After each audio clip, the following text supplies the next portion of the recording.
नमस्कार दोस्तों, मैं पंकज कुमार शुक्ल। दोस्तों, आज हम बढ़ती हुई जनसंख्या पर बात करेंगे। तो जब भी आप सरकारी अस्पतालों, कार्यालयों, मॉल्स, रेस्तरां आदि में जाते हैं तो वहाँ पर लोगों की लंबी भीड़ आप देखते हैं। वहाँ जाने पर आपको एहसास होता है कि देश की जनसंख्या अप्रत्याशित रूप से बढ़ती जा रही है और जो भी संसाधन उपलब्ध हैं वह लोगों की आवश्यकता पूर्ति के लिए अपर्याप्त है और हमें जनसंख्या नियंत्रण की ज़रूरत है। संख्या वर्तमान में देश के लिए सबसे बड़ी समस्या है।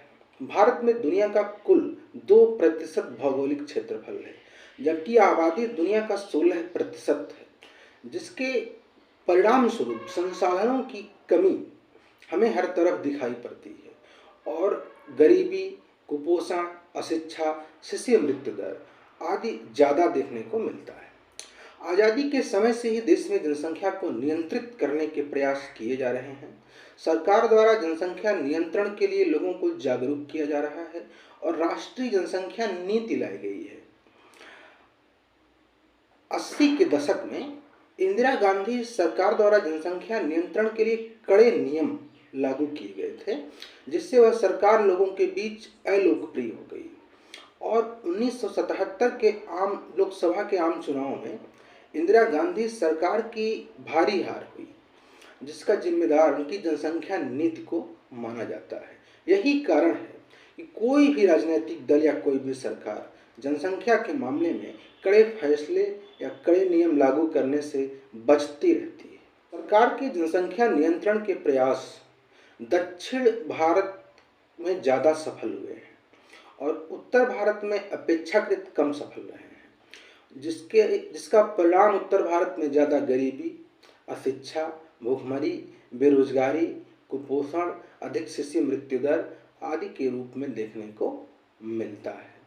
जुलाई 2022 में संयुक्त राष्ट्र द्वारा विश्व जनसंख्या संभावना 2022 शीर्षक से रिपोर्ट प्रस्तुत की गई, जिसके अनुसार आगामी 15 नवंबर को विश्व की जनसंख्या 8 अरब हो जाएगी और 2050 तक 10 अरब पहुंच जाएगी। यह वृद्धि मुख्यतः 8 देशों में सीमित होगी, जिनमें भारत प्रमुख है, और हर व्यक्ति को न्यूनतम जीवन स्तर प्रदान करना सरकारों के लिए बहुत बड़ी चुनौती साबित होगी। प्रसिद्ध अर्थशास्त्री माल्थस के अनुसार संसाधनों में वृद्धि की तुलना में जनसंख्या दुगुनी रफ्तार से बढ़ती है। यह हम अपने देश में भी देख रहे हैं।